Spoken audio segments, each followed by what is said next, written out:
are the only participant in the conference.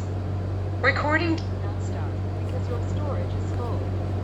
Please log in and delete recordings or purchase more storage from your account. ओम नमोर्यंताणम नमो सिद्धाणम नमो आर्याणम नमो वज्रायाणम नमो लोये सब्बसाहुणम मंगलम भगवान वीरो मंगलम गौतमो गणी मंगलम कुंद कुंदार्यो जैन धर्मोस्तु मंगलम ओंकार बिंदु संयुक्तम नित्यं जयन्ति योगिनः कामदं मोक्षदं चैव ओंकाराय नमो नमः अहोपकार जिनवरनो कुंदनो ध्वनि दिव्यनो जीन कुंद ध्वनि आप्या अहो आ गुरु कहाननो तुझ ज्ञान ध्याननो रंग अमया दर्श रहो ओ शिव पद तक तुझ संग माता हाथ ग्रह।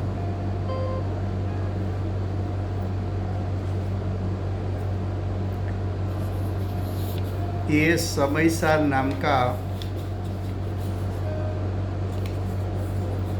परम अध्यात्म शास्त्र है। भगवत कुनकुंदाचार्य देव ने मांगलिक करके समयसार को कहने की प्रतिज्ञा की है। समयसार अर्थात All participants are muted and they can unmute themselves. Samaysar अर्थात आत्मा का परिपूर्ण त्रिकाल शुद्ध स्वरूप। तीनों काल त्रणेय काल आत्मा स्वभावथी परिपूर्ण शुद्ध शुद्ध शुद्ध शुद्ध शुद्ध है। એવું સ્વરૂપ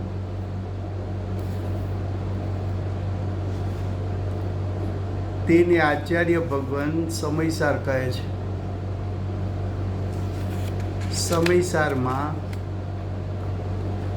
આશ્રવ અધિકાર ચાલે છે।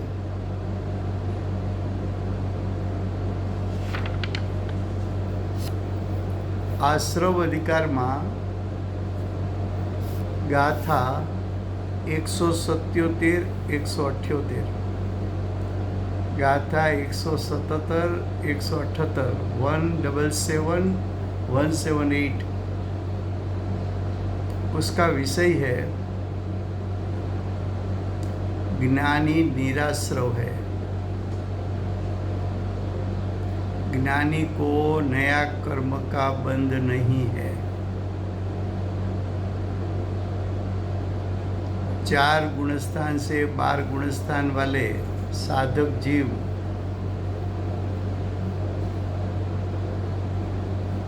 ये तो सम्यक दृष्टि सभी। चौथे गुणस्थान वाले सम्यक दृष्टि को भी नए कर्म का बंध नहीं है, ऐसा इस गाथा में सिद्ध करना है। ये गाथा का भावार्थ पर हम आए हैं। पेज है 278, पेज 278 उसका भावार्थ। यहाँ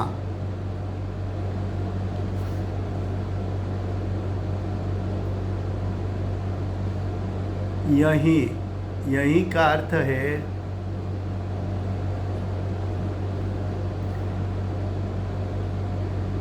इस शास्त्र में, समयसा शास्त्र में।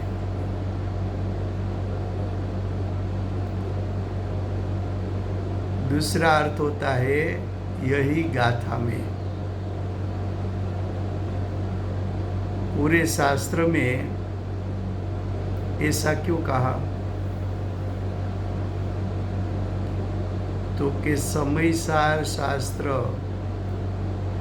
दृष्टि प्रधान ग्रंथ है, जिसकी दृष्टि अपरिमित स्वभाव जो आत्मा का है, अपरिमित स्वभाव अर्थात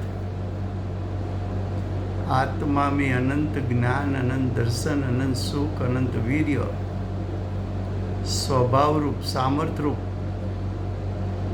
आत्मा में है,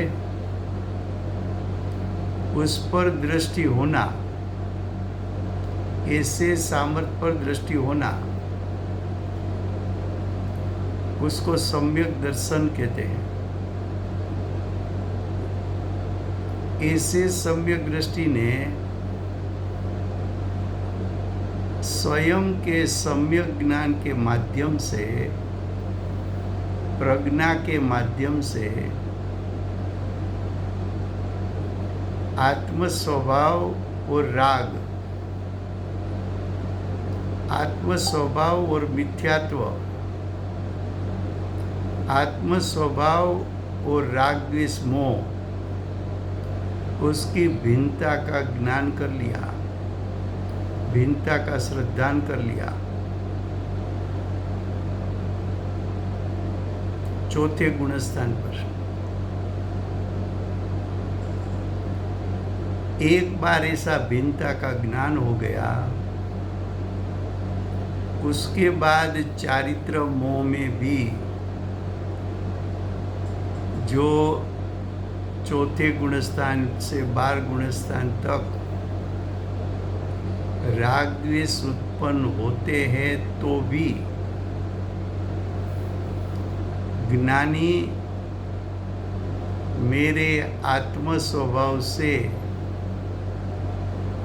चारित्र मोह यानी राग द्वेष मेरे आत्मा के स्वभाव से भिन्न है, ऐसा श्रद्धान होने के कारण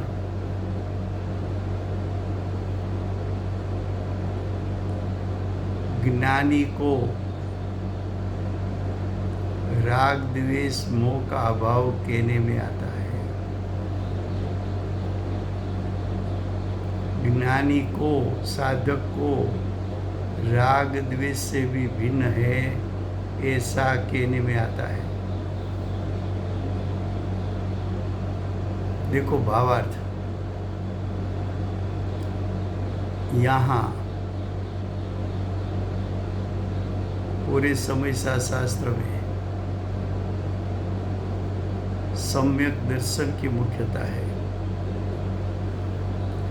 दर्शन मोह के नाश की मुख्यता है।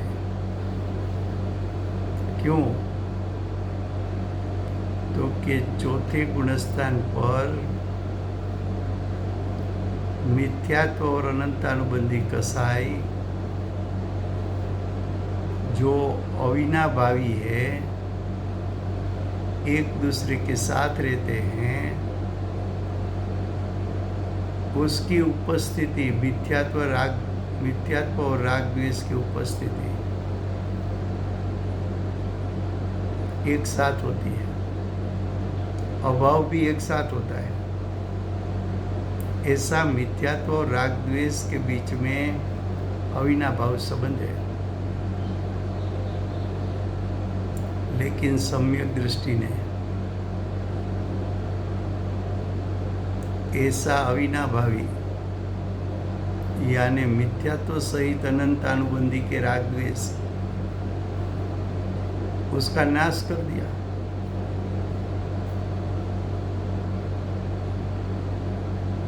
और मिथ्यात्व सहित अनंतानुबंधी था,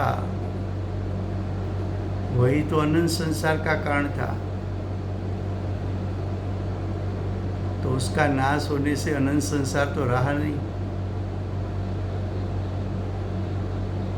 इसलिए सम्यक दृष्टि अनंत संसार का कारण बने, ऐसे द्रव्य कर्म का बंध नहीं होता। इसलिए कहा कि ज्ञानी को नए कर्म का बंध नहीं है। क्या लिखा है यहाँ? राग द्वेष मोह, ये राग द्वेष है, अनंतानुबंधी का है। मोह शब्द का अर्थ है मिथ्यात्व।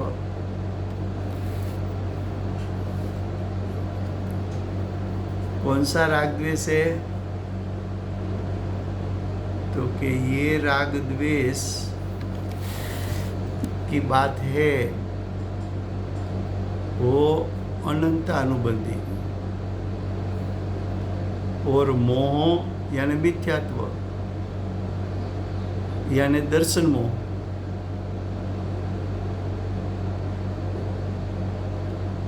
तो दर्शन मोह का अभाव हुआ, साथ में अनंतानुबंधी कसाय यानी राग द्वेष का नाश हुआ। तो कि इसके अभाव बिना सम्यक दृष्टिपणा हो सकता नहीं। हमारे पूज्य गुरुदेव सम्यक दृष्टि थे, माताजी सम्यक दृष्टि थे। हम बोलते हैं ना प्रसम मूर्ति। प्रसम शब्द का अर्थ क्या है? क्योंकि जिसके भाव में से मिथ्यात्व और अनंतानुबंधी कसाई नितर चुका है, यानी मिथ्यात्व और अनंतानुबंधी का रस जिसके भाव में से नाश हुआ है, ऐसी मूर्ति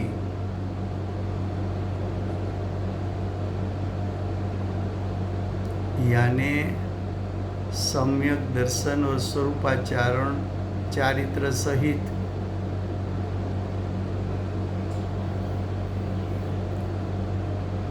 प्रसम मूर्ति मिथ्यात्व और अनंतानुबंधी कसाय से रहित प्रसम मूर्ति।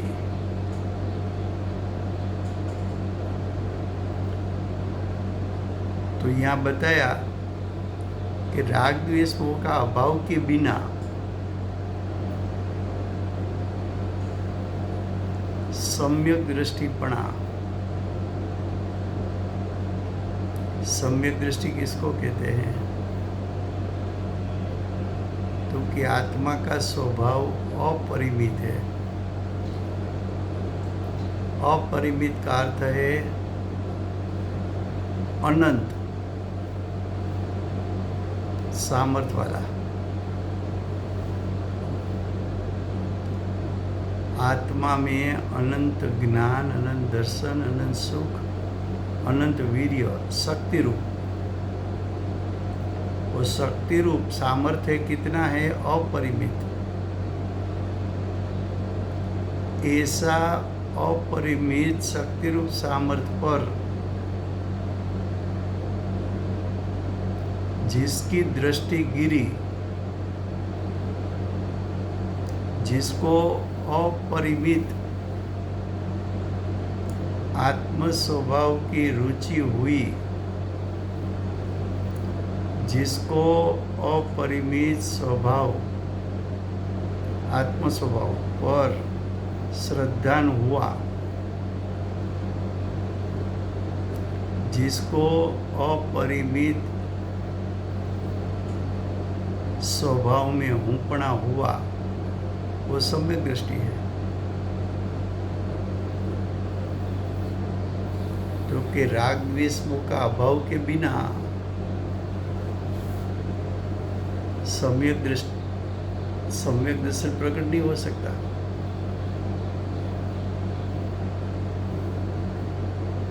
ऐसा अविनाभावी नियम कहा। नियम का अर्थ है सिद्धांत। राग द्वेष मोह अविनाभावी है। राग द्वेष मोह कैसे हैं? तो कि राग द्वेष मोह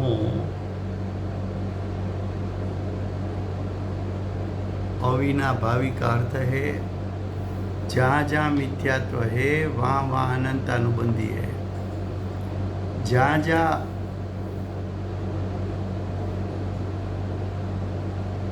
अनंत अनुबंधी का राग द्वेष है वहाँ वहाँ मिथ्यात्व है। दोनों रहते साथ में, जाते हैं साथ में, उसको अविनाभावी कहा। तो है साथ में तो नाश भी साथ में होने वाला है। तो ऐसे अविनाभावी संबंध वाला राग द्वेष मोह,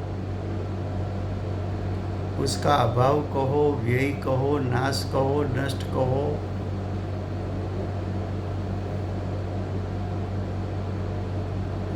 ये नाश हो गया।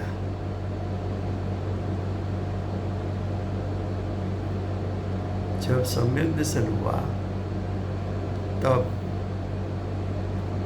मिथ्यात्व के साथ संबंध वाला अविनाभावी रागादिक का भी अभाव समझना।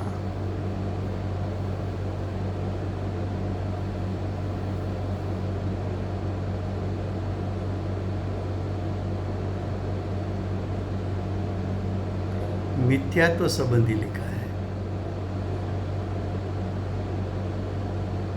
अविरति संबंधी नहीं लिखा, प्रमाद संबंधी नहीं लिखा, अप्रत्याख्यान प्रत्याख्यान संजुलन संबंधी नहीं लिखा।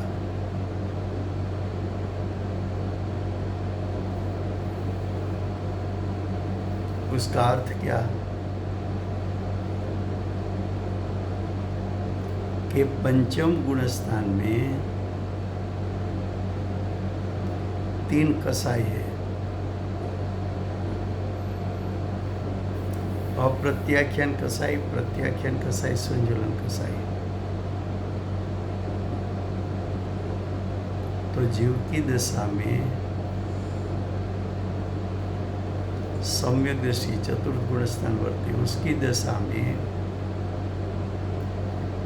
अप्रत्याख्यान का राग द्वेष उत्पन्न होता है, प्रत्याख्यान का राग द्वेष उत्पन्न होता है, संजुलन का राग द्वेष उत्पन्न होता है।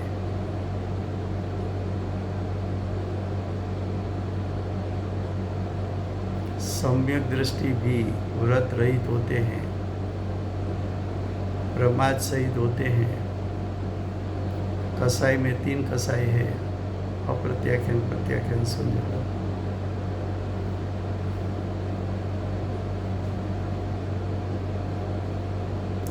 क्योंकि ये सब है, ये सब है, लेकिन अप्रत्याख्यान, प्रत्याख्यान, संजुलन का राग द्वेष से अनंत संसार उत्पन्न नहीं होता, अल्प संसार होता है। तो अनंत संसार और अल्प संसार, अनंत संसार वाला भाव नाश हो गया। अल्प संसार है, इतना नए कर्म का बंध भी है,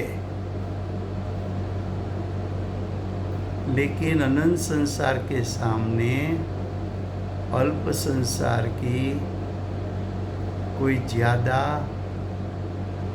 कीमत नहीं है। इसलिए कहा कि ज्ञानी को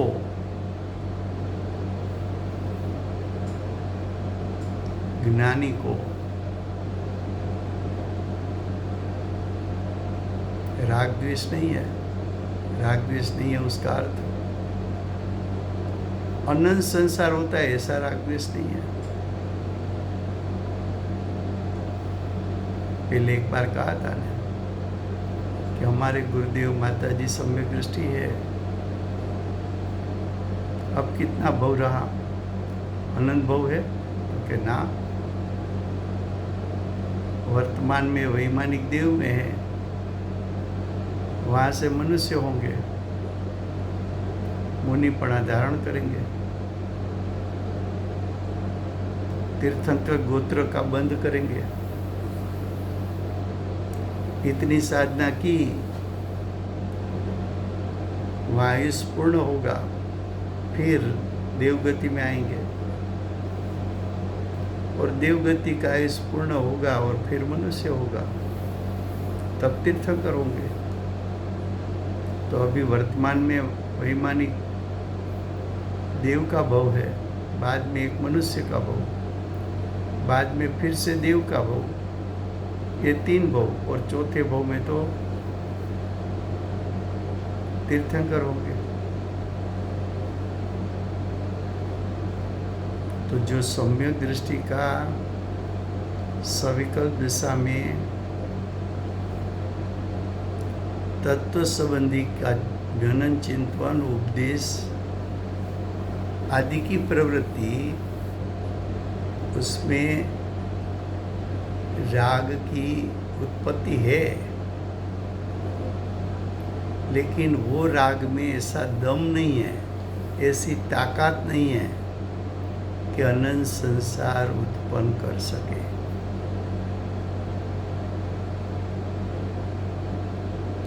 इसलिए कहा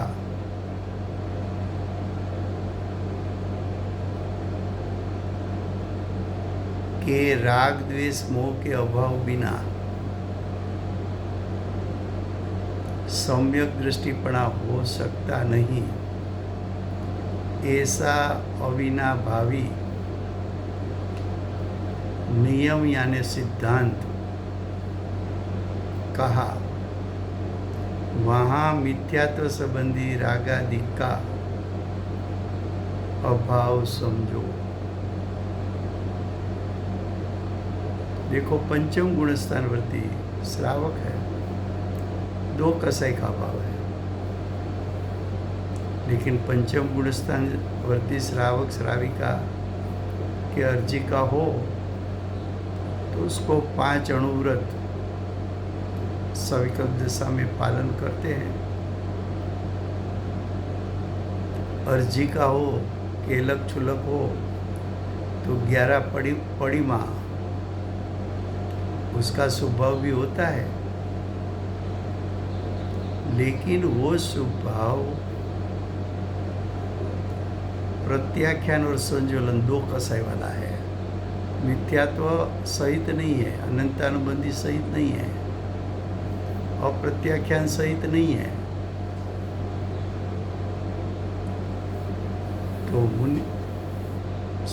तो जो श्रावक के स्वभाव है उससे कोई 2-4 भव में तो मोक्ष में जाने वाले हैं, उससे उसके राग द्वेष से अनंत संसार नहीं होता। कहा था ना कि स्वयंभू रमण समुद्र है, 1-1 योजन लंबी मछली। 4थों गुणस्थान सम्यक दर्शन, उसके बाद पंचम गुणस्थान। पंचम गुणस्थान तक की शुद्धता प्रकट है।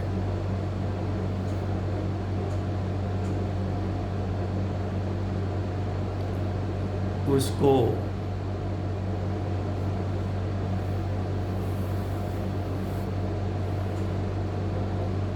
अनंत संसार वाला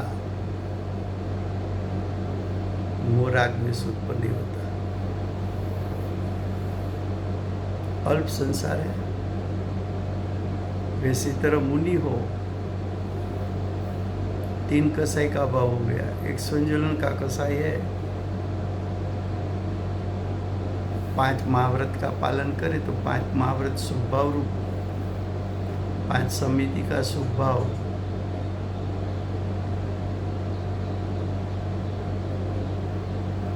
5 आचार का शुभ भाव, 3 गुप्ती का शुभ भाव, 6 आवश्यक का शुभ भाव, 10 लक्षण धर्म का शुभ भाव, 12 भावना का शुभ भाव, 12 तप का शुभ भाव, ध्यान का शुभ भाव, प्रतिक्रमण प्रत्याख्यान आलोचना सामायिक का शुभ भाव,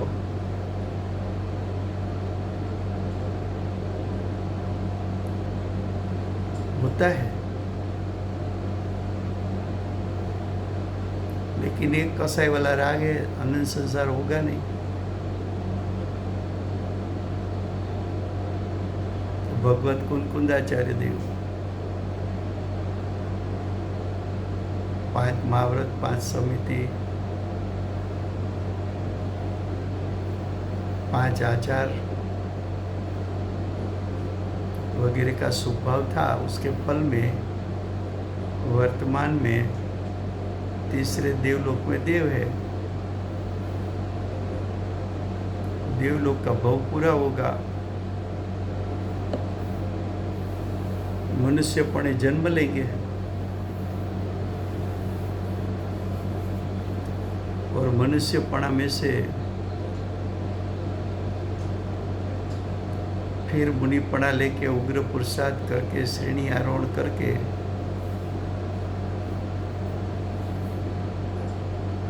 पूर्णता की प्राप्ति करेंगे। 10वें गुणस्थान में सूक्ष्म लोभ है। वहाँ तो 3 मिथ्यात्व का तो नाश हो चुका है, 3 कसाई का नाश हो चुका है और संजोलन में क्रोध का नाश हो गया है, मान का नाश हो गया है, माया का नाश हो गया। सिर्फ लोभ रहा। कौन सा लोभ है? मैं मोक्ष की प्राप्ति करूं, ऐसी इच्छा अबुद्धिपूर्वक की।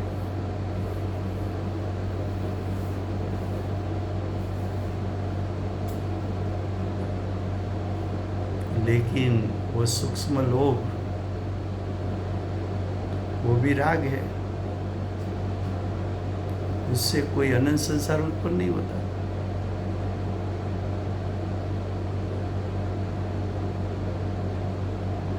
तद्भव भी मोक्ष चले जाए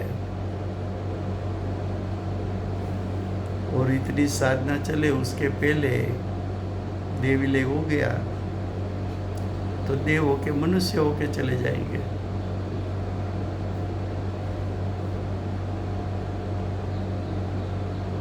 देखो भावार्थ फिर से गुजराती में।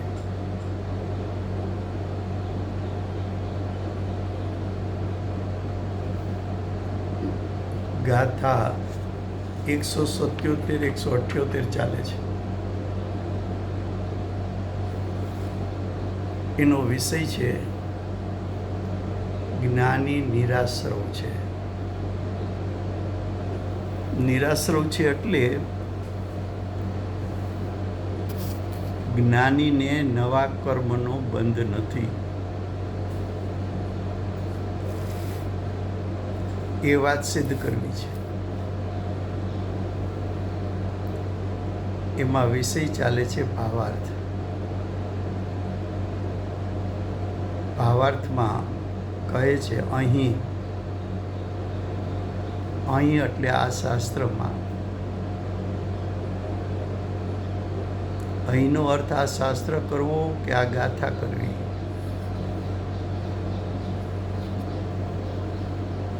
તો કે આ ગાથા અર્થ કરો તો પણ બરાબર છે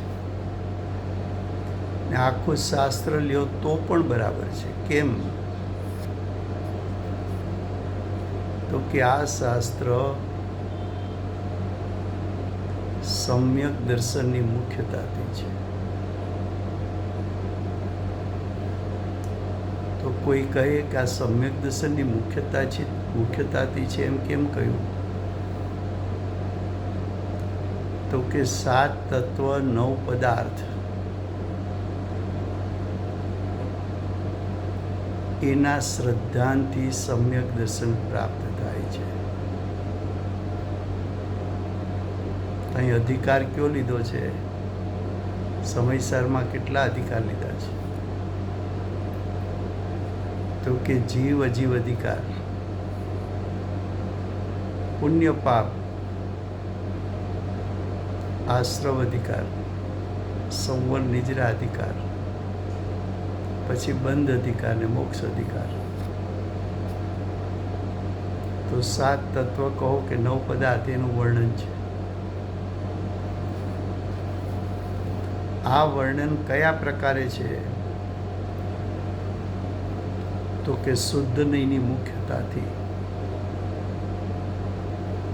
તો કે શુદ્ધ નયની મુખ્યતા કોને કહેવાય? તો કે જીવ પુણ્ય પાપ રૂપ પરિણમશે, જીવ આશ્રવ રૂપ પરિણમશે, જીવ સંવર નિજરા રૂપ પરિણમન કરશે, જીવ બંધરૂપ પરિણમન કરશે, જીવ મોક્ષરૂપ પરિણમન કરશે. ત્યારે તું પરિણામ ઉપર દ્રષ્ટિ નહીં રાખતો, પરિણામને મુખ્ય નહીં કરતો, પણ એ પરિણામમાં છુપાયેલો આત્માનો અપરિમિત એટલે બેહદ શક્તિરૂપ સામર્થ્યવાળો આત્મ સ્વભાવ ત્યાં દ્રષ્ટિ કરજે. ત્યાં દ્રષ્ટિ કરવાથી સમ્યક દર્શન પ્રાપ્ત થશે. તો આખા શાસ્ત્રમાં જીવના પરિણામ શુદ્ધ હોય, અશુદ્ધ હોય કે શુદ્ધાશુદ્ધ હોય, એ પરિણામમાં છુપાયેલ જ્ઞાયક એના પર દ્રષ્ટિ કરી સમ્યક દર્શન પ્રાપ્ત કરાવવું છે. તો આ શાસ્ત્ર છે તો દ્રષ્ટિ પ્રધાન, શુદ્ધ નયની મુખ્યતાવાળું, દ્રવ્યાર્થિક નયની મુખ્યતાવાળું આ શાસ્ત્ર છે. બીજું સ્ટેપ આ શાસ્ત્રમાં એવું કેવું છે કે મિથ્યાત્વને અનંતાનુબંધી કસાય છે ત્યાં સુધી જ અનંત સંસાર છે, અને મિથ્યાત્વ અને અનંતાનુબંધી કસાયનો નાશ થાય તો અલ્પ સંસાર છે. તો અમે તો અનંત સંસાર મુખ્ય છે, અલ્પ સંસાર ગૌણ છે, માટે અમે કહીએ છીએ કે જેને અનંત સંસારનું કારણ બને એવા મિથ્યાત્વ અને અનંતાનુબંધી કસાયનો નાશ થયો તો અમે તો એમ જ કહીએ છીએ કે એ સમ્યક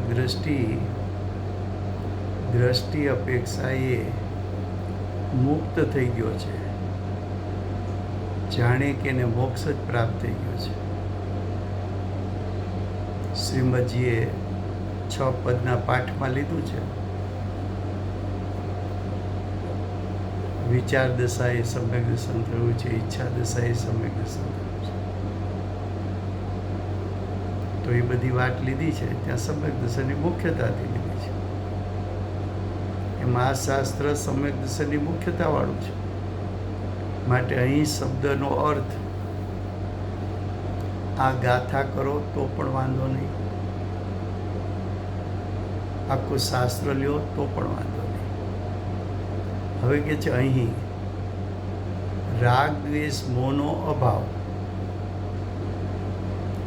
મોહનો અર્થ છે મિથ્યાત્વ. અહીંયા રાગ દ્વેષ એટલે મિથ્યાત્વ સહિતના રાગ દ્વેષ.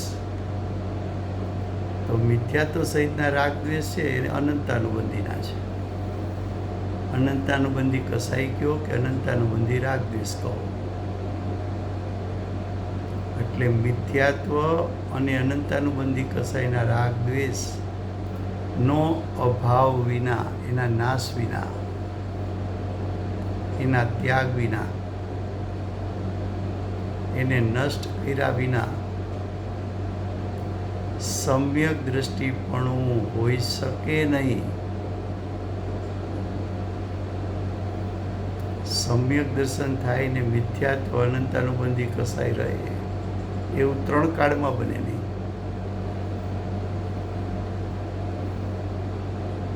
બહારમાં દ્રવ્યલિંગ લઈ લે એટલે કહીને મિથ્યાત્વ અને અનંતાનુબંધીનો રાગ દ્વેષનો નાશ છે એમ નથી. લિંગ તો શરીરનું છે, આત્માને ક્યાં લિંગ છે? મુનિલિંગ પણ કયું? દ્રવ્યલિંગ. એ તો શરીરની ક્રિયા છે, અહીંયા ભાવ પરિવર્તન ક્યાં છે?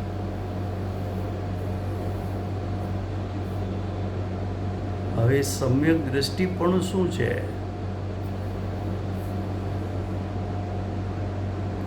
તો કે આત્માનો સ્વભાવ અપરિમિત છે. અપરિમિત એટલે શું? બેહદ કહો કે અનંત કહો, અનંત જ્ઞાન, અનંત દર્શન, અનંત સુખ, અનંત વીર્ય, એવું જે આત્માનું સ્વભાવપણું ત્રિકાળ નિત્ય છે, શુદ્ધ છે, એને દ્રષ્ટિ દ્વારા જે ગ્રહણ કરે, આવા સામર્થ્ય ઉપર જેની દ્રષ્ટિ પડે, એ સમ્યક દ્રષ્ટિપણું છે. તો કે સમ્યક દ્રષ્ટિપણું હોઈ શકે નહીં ત્યારે કે રાગ દ્વેષનો નાશ ન થયો હોય તો. પણ સમ્યક દ્રષ્ટિની દ્રષ્ટિ તો સમ્યક દર્શન થયા પછી આત્માના અપરિમિત સ્વભાવ પર જ રહે છે. હવે આવા સમ્યક દ્રષ્ટિ થયા તેને અવિનાભાવી નિયમ કયો? કયો અવિનાભાવી નિયમ કયો? તો કે સમ્યક દ્રષ્ટિને અવશ્ય મિથ્યાત્વ સહિત રાગ દ્વેષનો નાશ હોય છે, અથવા મિથ્યાત્વ સહિત અનંતાનુબંધી કસાઈનો નાશ હોય છે. તો કે છે નિયમ કયો ત્યાં મિથ્યાત્વ સંબંધી રાગાદિકનો અભાવ સમજવો. આટલું બધું વજન મિથ્યાત્વ અને અનંતાનુબંધીના કસાઈના નાશનું શા માટે? તો કે સૌથી મોટા મોટા પાપ બે જ છે, મિથ્યાત્વ અને અનંતાનુબંધી. એની તાકાત કેટલી? તો કે અનંત સંસાર ઉત્પન્ન કરવામાં નિમિત્ત થાય એટલી તાકાત છે.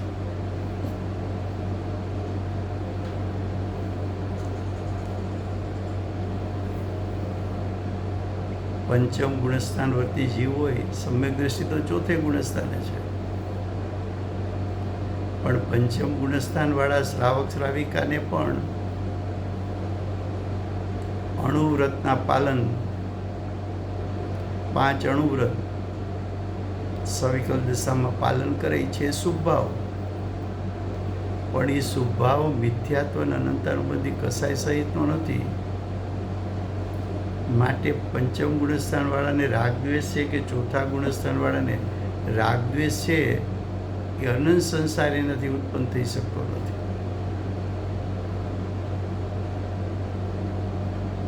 સમયસારમાં 2 જ ભાગ પાડવા છે, અનંત સંસાર કે અલ્પ સંસાર, 2 જ ભાગ પાડવા છે. પછી તો કે અલ્પ સંસારને અમે સંસાર જ કહેતા નથી.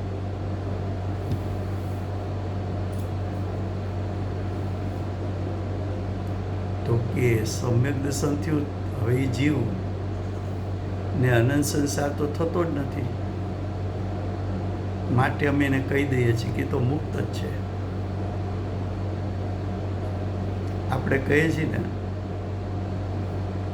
જાણે આપણા ગુરુદેવ વર્તમાનમાં જ સૂર્યકીર્તિ તીર્થંકર હોય, એ જ રીતે આપણે દર્શન પૂજા કરીએ છીએ, ભક્તિ કરીએ છીએ.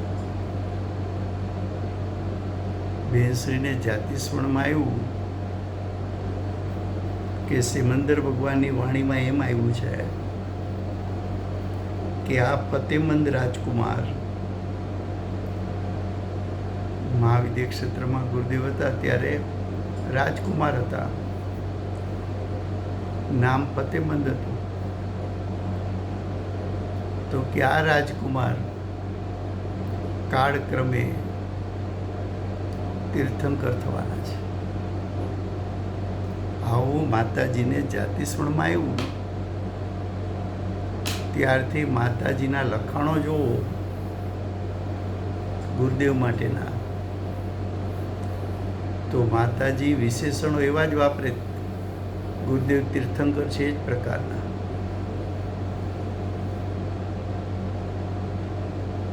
કેમ? તો કે વર્તમાનના ત્યાગી અને સમ્યક દ્રષ્ટિ તો છે, સમ્યક દ્રષ્ટિને તો અલ્પ સંસાર છે. વૈમાનિક દેવમાંથી તો હવે ચોથે ભવે મોક્ષે જવાના છે.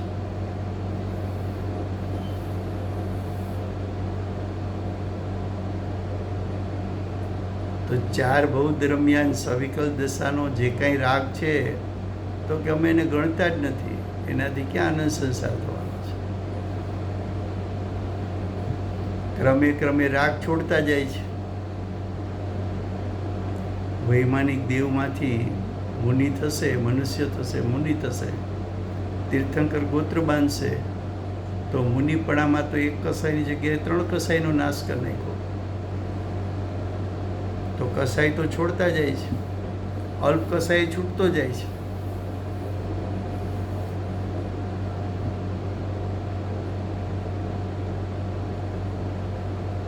હવે જો આગળ શું કહે છે, મિથ્યાત્વ સંબંધી રાગાદિકને જ અહીં રાગાદિક ગણવામાં આવ્યા છે. અહીં એટલે આ શાસ્ત્ર બાગાથામાં શું કીધું?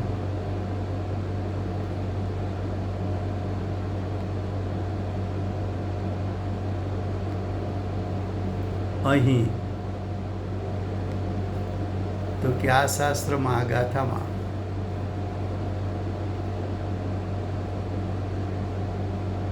મિથ્યાત્વ સંબંધી રાગાદિકને જ અહીં રાગાદિક ગણવામાં આવ્યા છે. સમ્યક દ્રષ્ટિ થયા પછી, હજી તો અવિરતી સમ્યક દ્રષ્ટિ છે, થયા પછી કાંઈક ચારિત્ર મોહ સંબંધી રાગ રહે છે. નાનો પાડી રાગ છે, અલ્પ રાગની વિદ્યમાનતા છે, પણ એ રાગ કેવો છે? અલ્પ. અલ્પ રાગ છે. કેવો રાગ છે? મિથ્યાત્વ અનંતાનુબંધી કસાઈ રહિત. અરે ચોથે ગુણસ્થાને શું, 5મે ગુણસ્થાને હોય તો જ શું?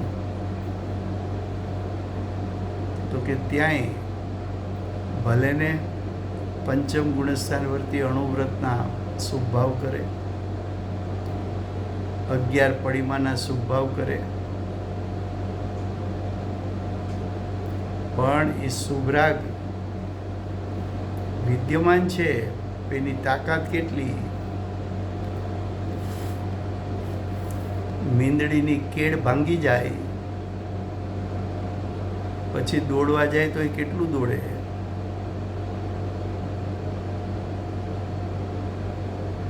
મિથ્યાત્વ અનંતાનુબંધી કસાય,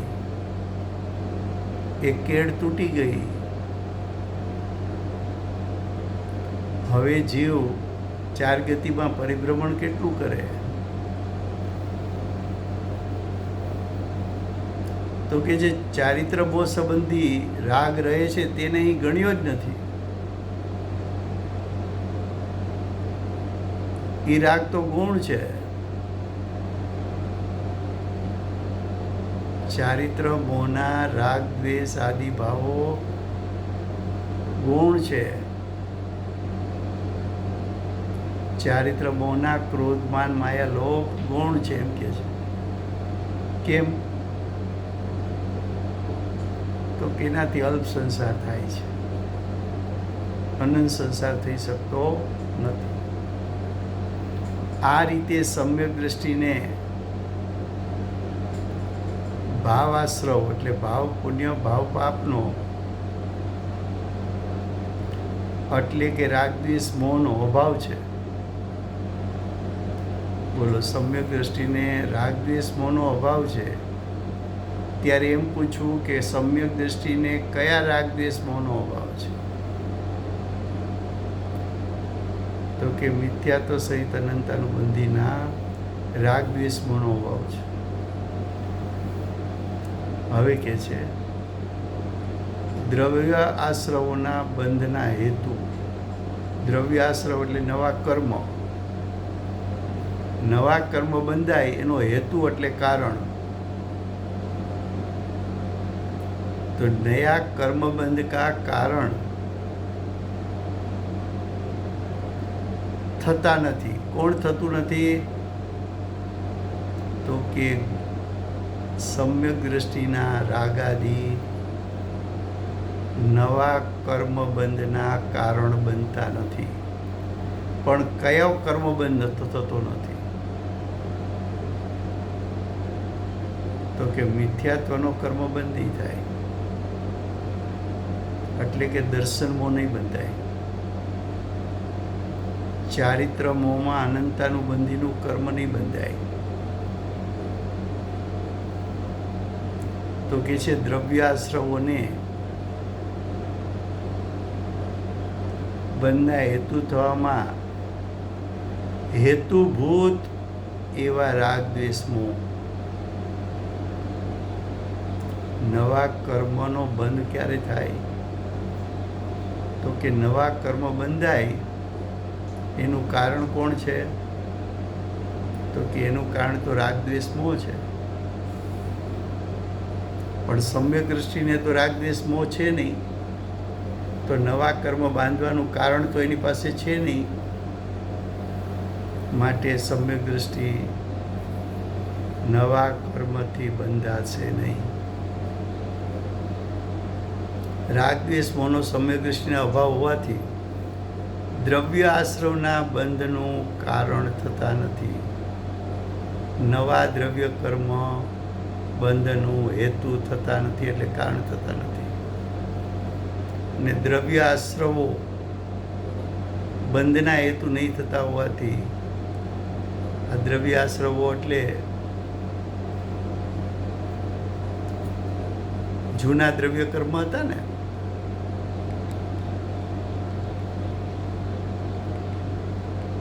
જૂના દ્રવ્ય કર્મ ઉદયરૂપ જ ન થયા. જીવની દશામાં રાગદ્વેષ મોહ ઉત્પન્ન જ ન થયા. રાગદ્વેષ મોહ ઉત્પન્ન ન થયા તો નવા દ્રવ્ય કર્મ મિથ્યાત્વ કે અનંતાનુબંધી કસાય બંધાણા નહીં. એટલે એમ કહે છે કે દ્રવ્ય આશ્રવો બંધના હેતુ નહીં થતા હોવાથી સમ્યક દ્રષ્ટિને એટલે જ્ઞાનીને બંધ એટલે નવો બંધ થતો નથી.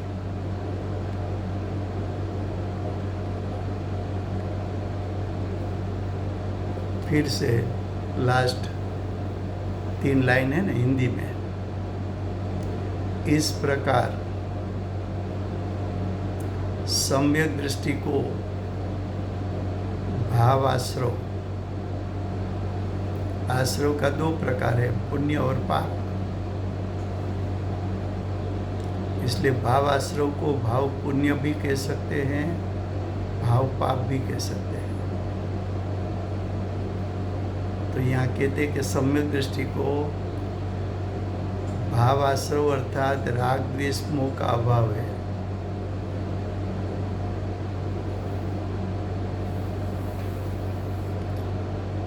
कौन से राग द्वेष मोह का अभाव है, वो आगे बात हो गई है।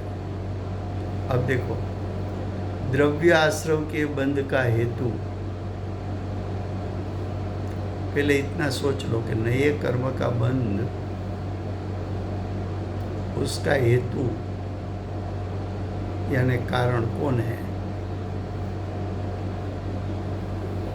तो कि नए कर्म बंध का कारण तो दर्शन मोह, चारित्र मोह दोनों है। लेकिन इस गाथा में मिथ्यात्व और अनंतानुबंधी कसाई की मुख्यता से कथन करना है। इसलिए नए कर्म का बंध का कारण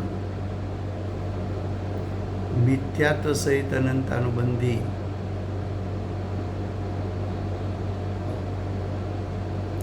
तो कि ये भाव का अभाव है। सम्यक दृष्टि को तो ऐसा भाव होता नहीं, मोह राग द्वेष का। तो मोह राग द्वेष का ही अभाव है, तो नया कर्म का बंध कैसे होगा? तो कि नहीं होगा। लेकिन कौन से नया कर्म का बंध नहीं होगा? तो कि जिससे अनंत संसार होवे, ऐसा मिथ्यात्व का यानी दर्शन मोह का बंध नहीं होगा। और चारित्र मोह में अनंतानुबंधी के कर्म का बंधन हो, ऐसा बंधन नहीं होगा। तो देखो क्या कहा, द्रव्य आश्रव के बंध का हेतु होने में हेतुभूत ऐसे राग द्वेष मोह को सम्यक दृष्टि को अभाव होने से, ऐसे भाव तो सम्यक दृष्टि के भाव में उत्पन्न ही नहीं होते। द्रव्य आश्रव के बंध का हेतु होता नहीं, यानी नए द्रव्य कर्म के बंध का कारण बनेगा नहीं। और द्रव्याश्रव बंध का हेतु नहीं होने से,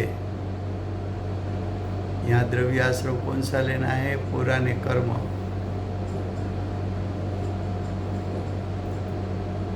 पुराने कर्म का उदय नहीं है, क्योंकि मिथ्यात्व और अनंतानुबंधी कर्म का क्षय हो गया है या तो उपशम हो गया है, तो उसका उदय नहीं होगा। उसका उदय नहीं होगा तो जीव की दशा में मोह राग द्वेष भी नहीं होगा, और जीव की दशा में मोह राग द्वेष नहीं होगा तो नया कर्म का बंध भी नहीं होगा। तो कहते कि पुराने द्रव्य कर्म के बंध का हेतु नहीं होता, सम्यक दृष्टि ज्ञानी को बंध होता नहीं। तो पूर्व कर्म नए कर्म के बंध का कारण नहीं बनेगा। अब देखो पेज 279, सम्यक दृष्टि को ज्ञानी कहने में आता है, वो योग्य ही है। तमे चौथे गुणस्थान पर ज्ञानी बोल दिया और ऐसा भी कह दिया कि सम्यक दृष्टि को मोह राग द्वेष उत्पन्न नहीं होते, और आपने ऐसा भी कह दिया कि चौथे गुणस्थान पर सम्यक दृष्टि को नवा द्रव्य कर्म का भी बंध नहीं होता।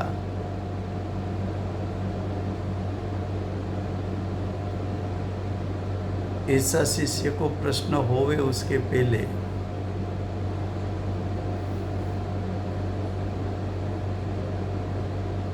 यहाँ ज्ञानी की परिभाषा क्या है? क्योंकि ज्ञानी जो है, ज्ञानी शब्द का 3 प्रकार से अर्थ होता है। एक प्रकार है कि 6 द्रव्यों में से जिसके पास ज्ञान स्वभाव है, तो कि 6 द्रव्यों में से किस द्रव्य के पास ज्ञान स्वभाव है, तो कि जीव के पास। तो सभी जीव को ज्ञानी कहा, ज्ञान स्वभाव होने के कारण। दूसरा ज्ञानी की परिभाषा दूसरी, एक मिथ्या ज्ञानी है और दूसरा सम्यक ज्ञानी है। तो उसमें सम्यक ज्ञानी को ज्ञानी कहा, ये दूसरी परिभाषा। तीसरी परिभाषा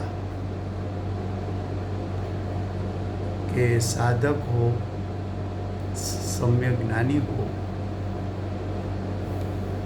लेकिन उसका ज्ञान की खिलवट अपूर्ण है। केवल ज्ञान होता है तब ज्ञान की परिपूर्ण खिलवट होती है।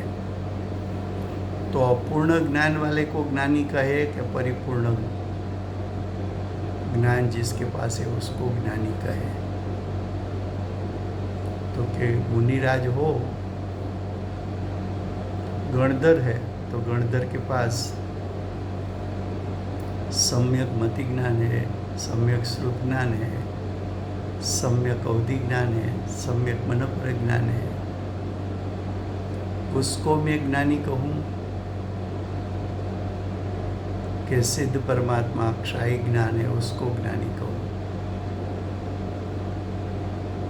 कि तीर्थंकर को मैं ज्ञानी कहूँ, तो कि तीर्थंकर के पास भी परिपूर्ण ज्ञान केवल ज्ञान है, सिद्ध परमात्मा के पास भी केवल ज्ञान है, दोनों के पास परिपूर्ण ज्ञान है, उसको तो ज्ञानी कहे। लेकिन गणधर है तो क्या है, उसको अजी ज्ञान की परिपूर्ण खिलवट हुई नहीं है, उसको क्षयोपशम ज्ञान है, अधूरा ज्ञान है। उसको अधूरा ज्ञान कह सकते हो, क्षयोपशम ज्ञान कह सकते हो। तो कि क्षयोपशम ज्ञान वाले को हम ज्ञानी नहीं कहते, केवल ज्ञान जिसको प्राप्त हुआ है उसको हम ज्ञानी कहते हैं। तो यहाँ जो विषय लिया है ज्ञानी, 3 प्रकार के ज्ञानी में कौन सा प्रकार लिया, तो कि दूसरा प्रकार मिथ्या ज्ञानी और सम्यक ज्ञानी। उसमें ज्ञानी को किसको ज्ञानी कहे, तो कि सम्यक ज्ञानी। तो जो आगम में ज्ञानी की परिभाषा बताई है, उसका ये पैराग्राफ में रेफरेंस दिया है कि ज्ञानी की 3 प्रकार की परिभाषा होती है। उसमें से सम्यक ज्ञानी को हमने ज्ञानी कहा है।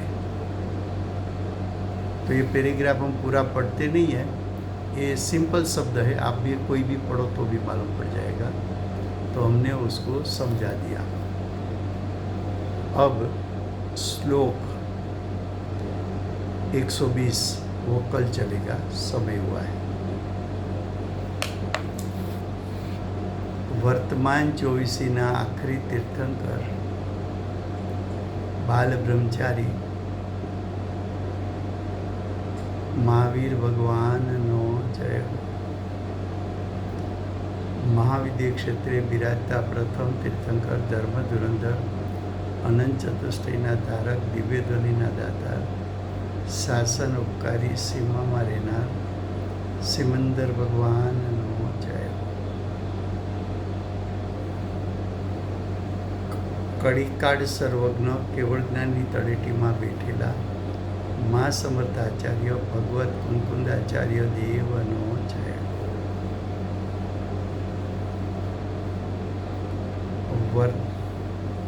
વર્તમાન કાળે સમ્યક દર્શનનો ઉપદેશ આપનાર તીર્થના નાયક, તીર્થના સ્થાપક, તીર્થના પ્રવર્તક પરમ કૃપાળુ શ્રી સદગુરુદેવનો જય।